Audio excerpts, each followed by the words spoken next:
Good. So let's see.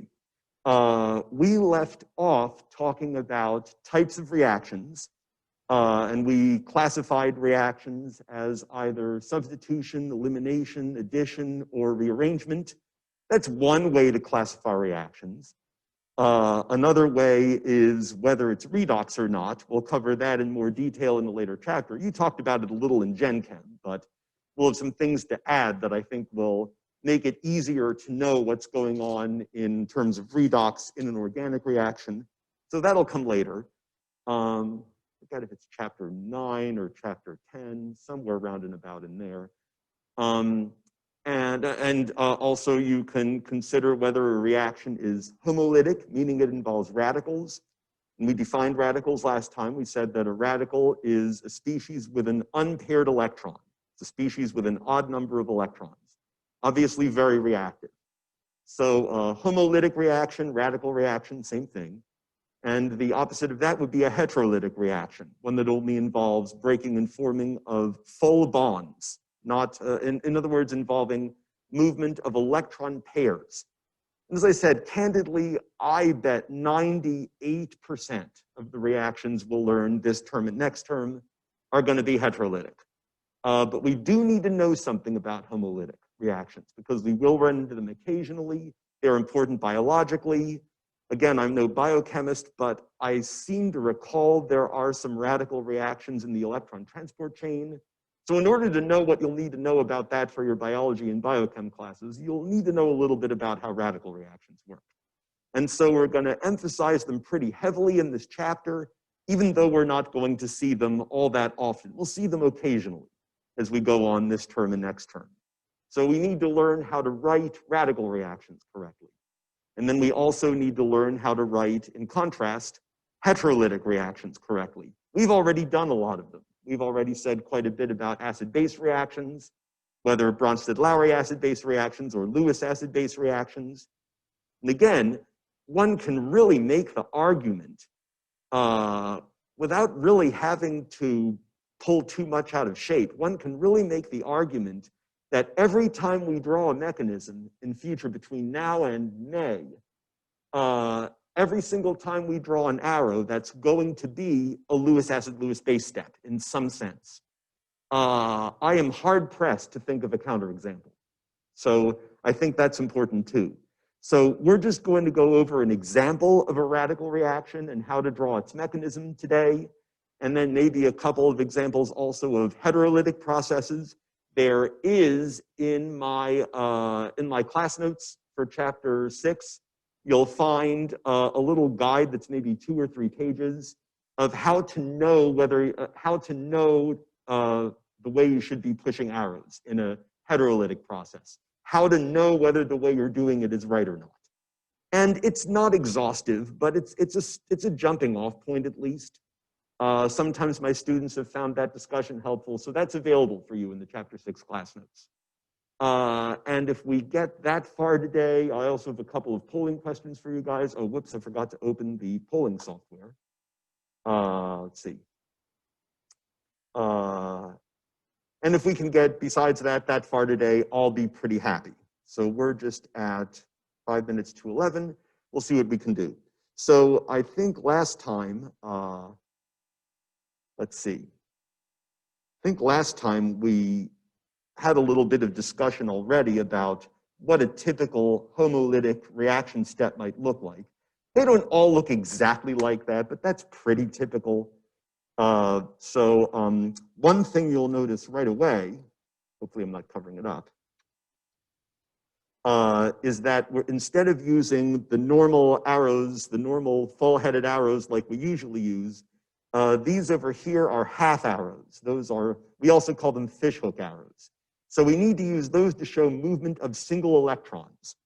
And so that's going to be what we'll use in homolytic reactions. I often get asked if there's ever a reaction where you need to use both half arrows and full arrows. It's a perfectly reasonable question. I can't think of any though. I think in general, a reaction is going to be either homolytic or heterolytic. I'm hard pressed to think of a counterexample. At least I don't think we'll ever run into one. Let me. knew I forgot something. You guys are 504. We'll start that up. And in the meantime, if you guys want to register your attendance, that's fine. I'd like to get through a little bit of this first, though, before we take a break and have our little brief session. Maybe that's not a break for you. It kind of is for me. Okay, so like I said, this is the way we'll approach homolytic reaction steps. So if you're asked to draw a mechanism for a homolytic reaction, you're going to want to use these half arrows. And they work a little bit differently. It's commonplace in radical reactions for fishhook arrows to bump into each other like this. And that makes sense, because what it means is we're taking this unpaired electron plus one of the two electrons in this bond, and we're putting them together to make a new bond between the atoms X and A. And then this arrow here, or this half arrow here, shows the remaining single electron going on to this atom B. And so that's in general how we approach. That's a very typical homolytic step. They don't all look exactly like that, but it's very typical. Now, you won't be seeing fall arrows crash into each other like this, though. We said that the last time. It's typical for heterolytic reactions, I think you've noticed this already, that fall arrows play follow the leader. They kind of flow in a certain direction. They don't bump into each other like that. That'd be bad. Two electron pairs suddenly bumping into each other with all that electron-electron repulsion. That'd be bad. But for radical reactions, it's okay. In fact, we really have no choice if we're going to form a bond with two unpaired electrons. We really have no choice but to show it like that. What else was I going to say? Nothing. I think that's about it. So we did mention last time that one example of a radical reaction that you'll need to know, there will be others eventually, but probably one of the most famous ones, the ones that's been around the longest, is halogenation of alkanes. And you will need to know that it's a substitution reaction, and I'll show you how you can know that in a moment. This over here is just a general scheme I've given you for a typical alkane halogenation reaction. What we're going to do is we're going to, well, take an alkane and then treat it with a halogen, either chlorine or bromine. No big surprise there. And the halogen needs to be either Cl2 or Br2. Both of them will work. F2 is too reactive, as I think we've already discussed. Fluorine is really stupidly reactive. If you don't get a controlled reaction with it. If you treat an alkane, any alkane with fluorine, it'll just tear it to little bits. You won't get any clean products out of it. Iodine, I2 is the opposite problem. Iodine is too unreactive. If you add iodine to an alkane, they'll just look at each other. No reaction. No irreversible reaction. But chlorine and bromine seem to be just right. And I'll just also mention, we're not going to cover absolutely everything about, we're going to cover what's in the chapter. But we're not going to cover absolutely everything about radical reactions yet. We're going to revisit these things, if I recall correctly, in chapter 10. Though there's a small chance it might be chapter 7. But if I recall correctly, it's in chapter 10. Because there's going to be some issues that we're just going to put them off. They're complicating factors. I'll maybe point them out today, but this is not going to be the only time that we look at this. We're going to take a second pass through this material later. Good. So one thing to notice is this is a substitution reaction. In fact, it's what we call a double displacement reaction. And you know that because it falls into the definition. What's happening is one of the hydrogens on the alkane is going to change places with one of the halogen atoms in the halogen molecule. And you can see that's exactly what's happened here, right? A halogen atom has replaced some hydrogen somewhere on the alkane molecule. And the byproduct will be the hydrogen halide. You'll know whether you have to write it or not by how the question's phrased. Especially keep an eye on OWL. But you will notice, I think, oftentimes we organic chemists don't even write these small inorganic side products. But if you wanted to balance the equation for mass, then you would need to include that. So as an example, and this is just one simple example of an alkane halogenation, we'll consider the treatment of methane with bromine to give bromomethane and HBr. And a couple issues about, a couple more general issues about alkane halogenations. One thing you have to watch out for with alkane halogenations is to make sure that you don't get polyhalogenation products. You want only monohalogenation products, one hydrogen switched with a halogen. And the reason that's a problem is as soon as you generate any bromomethane in the reaction solution, that could in principle also react with the bromine, or chlorine if it were chlorine. And you would convert this to dibromomethane. And then you could have some of that react and convert it to bromoform, CHBr3. And you could even get a little bit of carbon tetrabromide, CBr4. So that's an issue. Luckily, that's an issue that's pretty easy to prevent. All you need to do is make sure that you use an excess of methane, or an excess of the alkane, whatever the alkane is, a very large excess, so that any of the product that you get is so outnumbered by starting material molecules that it's a non-factor. And in that manner, you can get a clean reaction and get just a monohalogenation product. The reason you need to know this is that it's information about the reaction. It's practical stuff that we have to think about in everyday life, and it will also help to put everything into context for you. So that it, I don't know, breathes a little more life into it maybe, so that you're not just thinking about a bunch of letters and numbers bouncing around. But this is an actual industrial process that's used in real life every day. There is another issue that we're going to postpone until a later chapter, which is I've kind of been nice to you guys here picking methane. All four of those hydrogens are the same. The way I know that is when I replace them with my halogen, only one product is possible, bromomethane.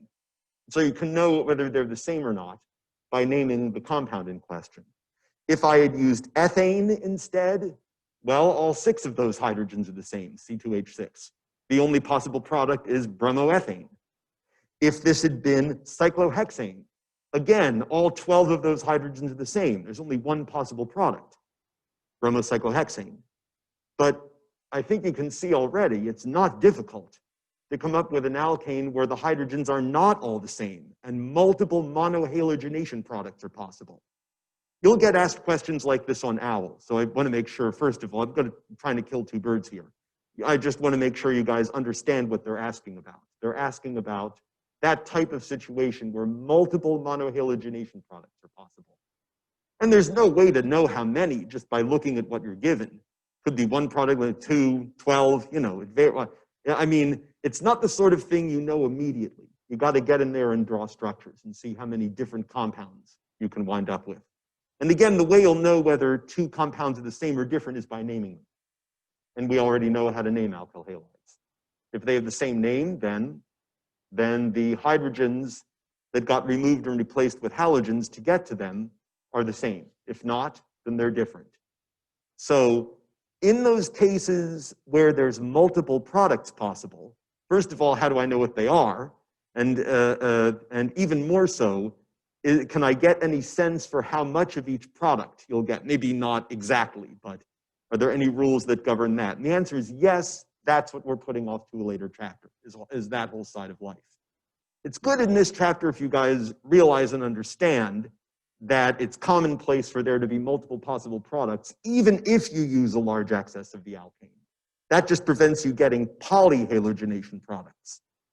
But there's times where there's even multiple monohalogenation products that are possible. It's good to be aware of that, I think, in this chapter, but we'll deal with that whole full business later on, somewhat in chapter 7 and maybe somewhat in chapter 10.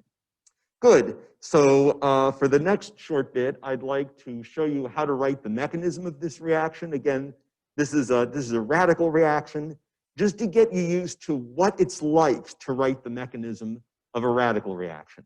And I put over here, all radical reactions have 3 phases, and there are no exceptions. They all have these 3 phases.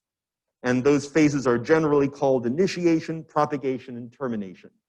And I've defined those 3 words over here. Initiation means we're going to generate radicals for the first time. During the propagation step, we're going to use up a radical and then regenerate it. We're going to, and then use that up and regenerate it. And the reaction literally goes around and around and around in a cycle in that propagation step. That's why sometimes radical reactions are called radical chain reactions, because you're going around and around in this propagation step. But eventually, you're going to start running out of radicals. You'll run out of radicals long before you run out of the alkane starting material, because that's going to be in a large excess, as you'll recall. So eventually you'll start to run out of radicals, and that's when the reaction terminates. Those few radicals that are left will find each other and join up and go from two odd electron species to an even electron species. And that's it. So if you're asked to draw the full mechanism of a radical reaction, you need to draw all of these steps. And I'm just using an example here, so I'll try to give you an idea of what you'll need to know and what really knowing this material will look like. But I'll just say up front, it will not mean that you've memorized what we're about to do here. Because what if you're given a different halogen than bromine? What if you're given a different alkane than methane? So you need to learn how to generalize, and that's one of the key things you need to learn in organic chemistry in order to succeed. And it's one of the key skills in life that you'll need in order to succeed. Eventually, you get to the point where memorized material is not going to be enough. You need to generalize based on what you've already learned. So this is a good example of that. Anyway, okay, so in the initiation step, that, as I said, is going to be where we generate the radicals for the first time. And again, these radical reactions can be initiated by heat or by light of the appropriate wavelength that has enough energy to break that relatively weak halogen-halogen bond.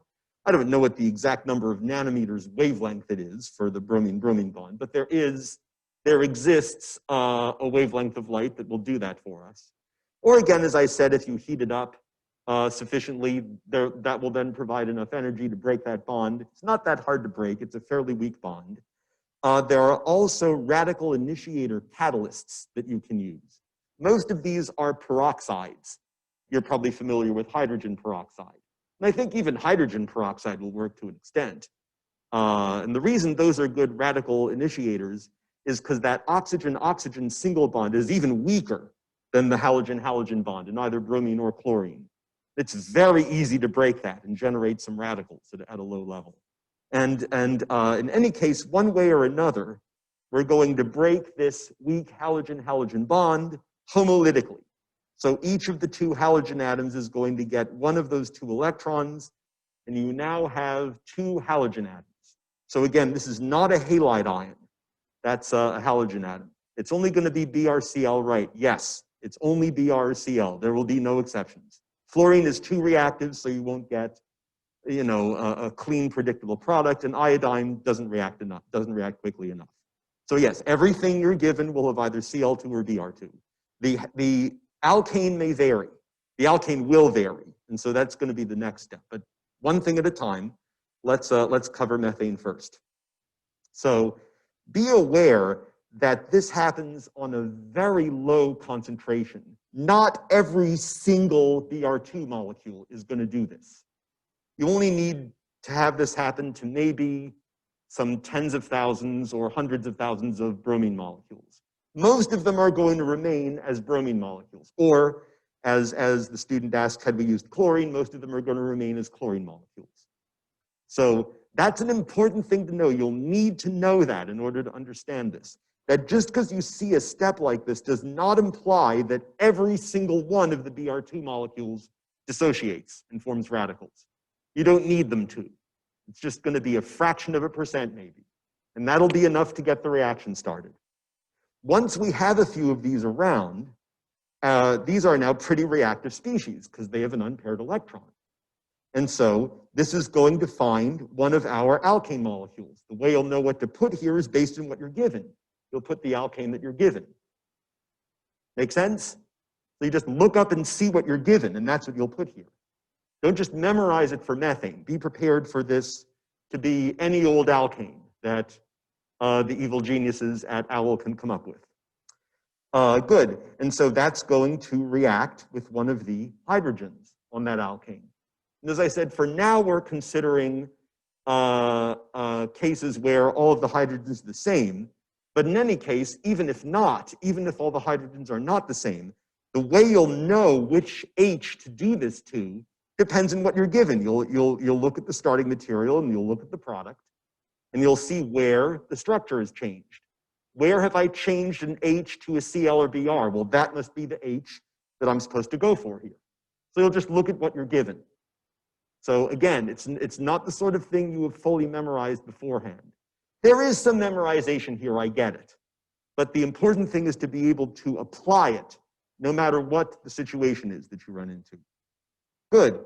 So once we've generated a few of these, as I said, our halogen atom is going to react with an alkane molecule, and we will get an alkyl radical, a carbon radical. Again, a very reactive species.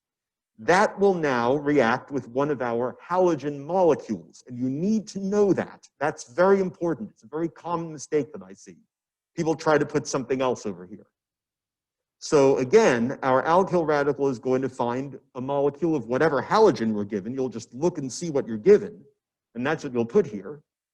And again, we'll easily break that weak halogen-halogen bond, and you will get a molecule of your product, if you did it right, and another halogen radical. That can then go back and find another alkane molecule. Make the alkyl radical, break apart another halogen molecule, make the product, and another radical, which goes back and finds another alkane, and so on and so on and so on. And that's the chain part of the radical chain reaction. It's all happening in the propagation step. And this will keep happening and keep happening and keep happening and keep happening until we start to run out of our halogen, which we will do eventually. In other words, run out of our Br2 or Cl2. That's going to happen because we have an excess, a very large excess of the alkane. So there's a limited supply of the Br2 or Cl2, and we will eventually start to run out of it. And when that happens, that's when the reaction starts to terminate. And the rules for what you put if you're asked for a termination step, and I wrote it in the class notes, but the rules are very simple. All you'll do is look at your initiation and propagation steps. Just look at what you've drawn. And sometimes, by the way, you'll also just be asked for the propagation step. Sometimes they'll give you the initiation and termination steps. So the way you'll know what to put is based on what you're given. If you are asked to write the termination step, you just find all of the radicals that you're given. Look at all of the radicals that you invoke at some point along these steps. And what you can do is take any two of those radicals, they can be the same or different, and show them coming together to form an even electron species. And just do that exactly once. There's no extra credit for doing all of them. Well, unless it says there's extra credit for doing all of them. I don't think OWL generally does that. So I would say you can write any of, let's see. Oh, wait, hold on. Propagation, the Br2. Wait, so what was the point of the initiation step? Propagation to the Br2 is full bonding, yes. There's to be initial free bromine to start it off. Yes, these are good questions. So you need to understand that at first, when you mix methane and bromine together, nothing's going to happen. You've got to initiate it, either with light of the appropriate wavelength or with enough heat or with a radical initiator. And you'll get, again, a little bit of these halogen atoms. You don't need very many, but that will be enough to get it initiated. And then we go through the propagation. Once that's done, we're ready to terminate. So in this particular case, I don't know that I would memorize it's always going to be 3, but in this particular case, I see 3 possibilities. You can show 2 of the halogen atoms that were given. Again, we used that up here, right?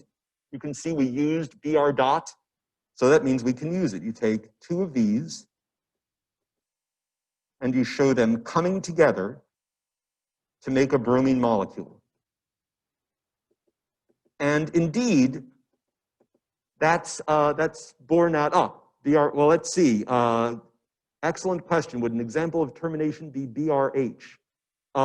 Answer is no. And the reason why is I don't see any H radicals anywhere. Right? We're not making an H radical over here. We're just combining the hydrogen and the bromine. There never is H dot anywhere. It's a good question, though, and a common mistake. So you need to use radicals that you see in your first 2 steps. And indeed, if we did this in real life, we would find a little bit, just, a few tenths of a % of Br2 left over that we wouldn't be able to get to react because it will have terminated. So there will be a little bit left, and you would see that. It would be slightly reddish in color. So that's how you can tell it's there. Another possibility is you could show a bromine radical, and in this case, a methyl radical, because we drew that up here, right? We invoked a methyl radical. you can show those two coming together to make a bromomethane molecule. Now, this step is different from the part of the propagation that forms bromomethane. You will get the same thing out, but if you look at this, the way we've drawn this mechanism and this step of the mechanism, they are different. This is a methyl radical and a bromine atom combining to make bromomethane. This is a methyl radical reacting with a bromine molecule to get bromomethane and a bromine radical. So these two steps are not the same thing, but this is also acceptable. I would say you can use this or that, or we have yet another one. If you want, you can show two methyl radicals coming together. So the two radicals that you bring together can be either the same or different. You choose. And you will wind up with a molecule of ethane. And indeed, if we did this reaction in real life, we would find 1% maybe of ethane in the reaction mixture. That would really happen in real life. That happens during the termination step. So I would say if this were on an exam, I would accept for full credit any of those three, any one of those three. And you will not get extra credit for putting all of them. And in fact, if you goof up putting other answers than are asked for, you might lose points. So any one of those three is fine. The reason HBr is not formed in the termination step, we can actually see HBr is formed here in the propagation step, something I should have pointed out. That's where that inorganic side product comes from. But at no point are we ever showing H dot being formed, because it's not formed. So that's why HBr would not be correct to show in the termination step. It's a great question, though. Okay, so basically any radicals in the propagation initiation, yeah, take any two, they can be the same or different. And so again, that's not going to be something you've memorized ahead of time. That'll be something you decide based on what you're given, situationally. Good, and I think I already said, yeah, this, know if you can read that.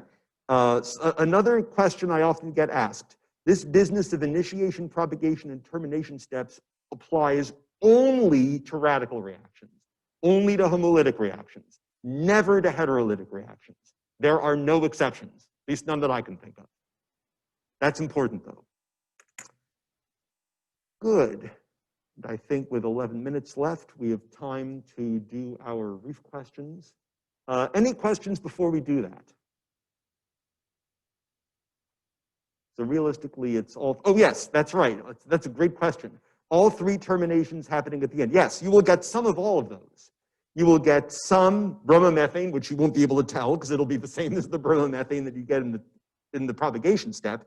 You will get some Br2. As I said, there will be a slight reddish tinge to the reaction. So you'll see the color of the bromine.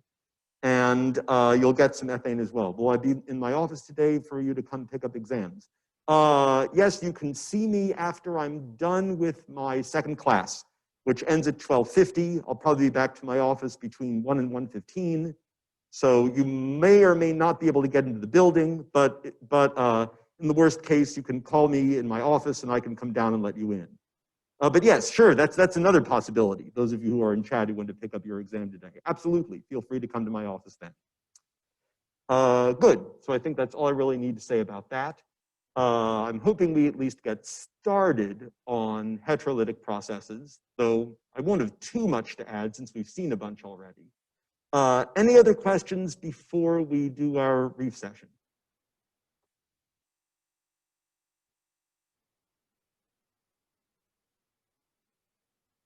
Let's see, we'll switch to that. And slideshow. All right, well, you know the drill. Let's switch over to pulling. First question, a meso compound. Exactly one of those is the best answer. Something we covered last time, Friday.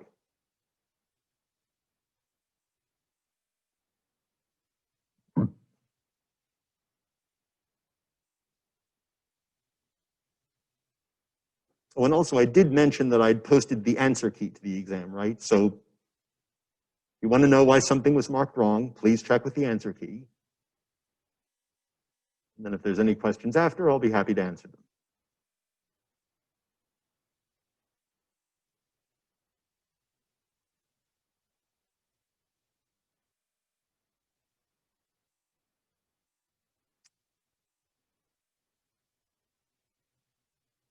We'll go out to like a minute and a half. I think that's already most of you that have responded.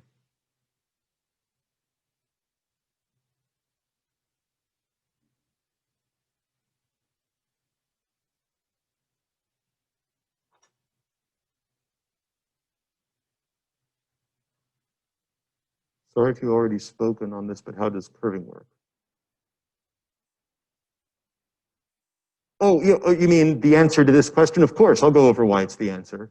I have not already spoken on curving, but the way exams are curved is that if the average is significantly below the low 70s%, then I will curve the exam by adding the same number of points onto everyone's exam. I'm not anticipating there will be a curve on this exam, since right now the average is well above that. It's something like, last I checked, it was like 76 or 77%. Okay, last chance for answers.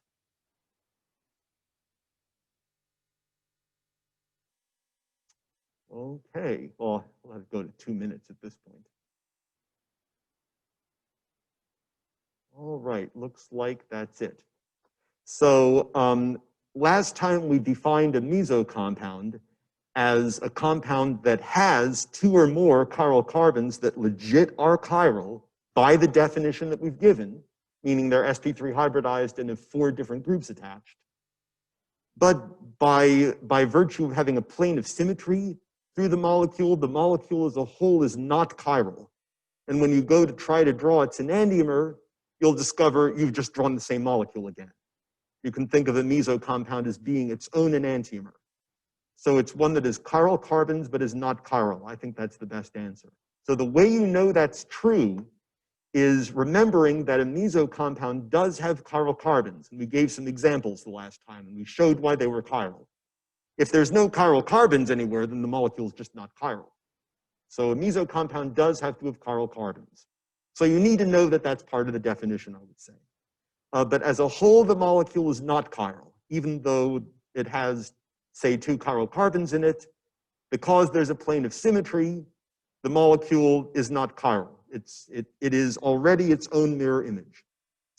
Good, so I think B is the best answer, as did you guys. Excellent. Next and final question. What type of reaction is this?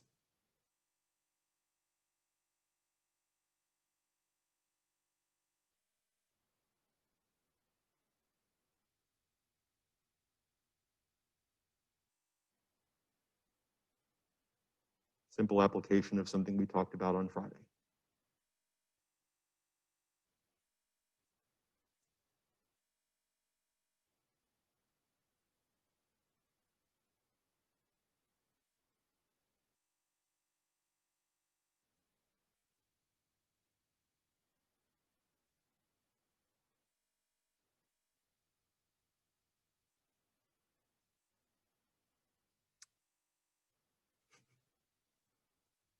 Yeah, we had some of that issue in my other class the last time, that it wouldn't load the question. But I don't know, it didn't happen here. You may be the first that it happened here.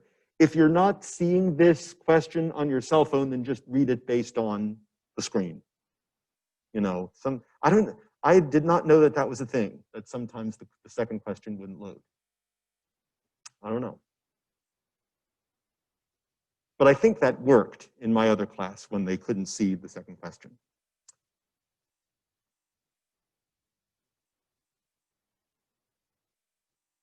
Let's say another 30 seconds or so.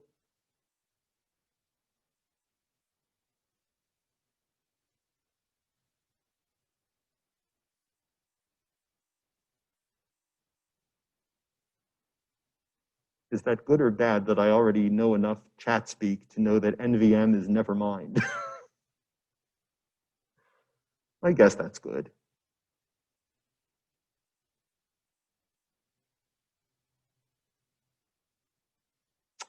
All right, last chance for answers.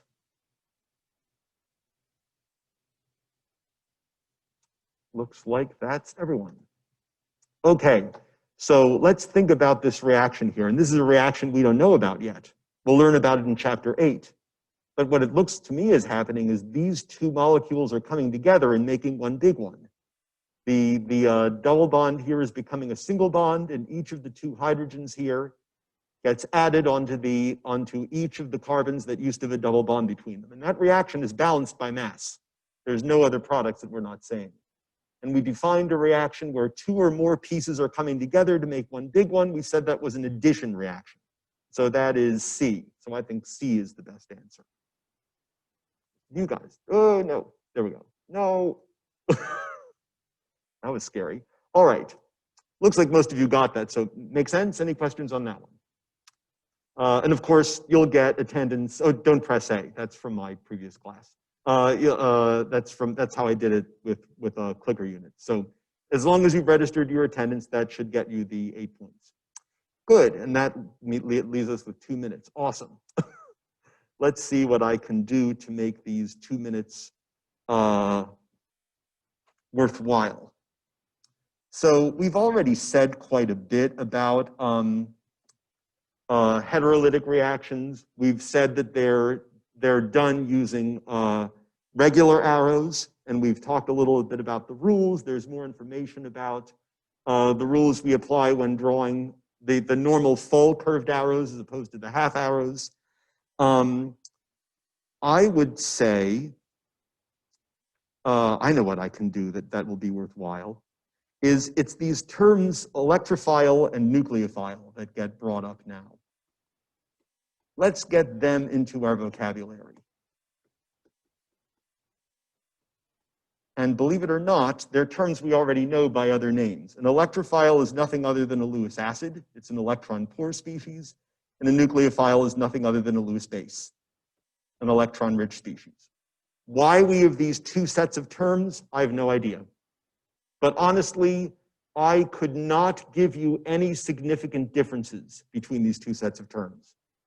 It may be that it's a little bit contextual, and people who are being picky might sometimes use one rather than the other, but I see them as being interchangeable. An electrophile is a Lewis acid is an electrophile. Yes, chemists love two names for one thing, especially organic chemists. And if there's 3 or 4 names, oh, well, so much the better. So yes, this is just another example of that same principle. That being said, the reaction we're actually going to look at as we study how to draw heterolytic processes is we're going to discuss a reaction that we'll cover in chapter 8 in more detail. It's an addition reaction of an alkene, and we'll treat, in this case, ethylene with HCl. There we go. So, so that is, first of all, an addition reaction. And this is a reaction that goes by a heterolytic process. And we're just going to use this as an example to help us think more clearly how to write homolytic reaction mechanisms. We'll have a lot more to say about reactions like this one, including this one, in chapter 8. But that's where we'll pick up on Wednesday.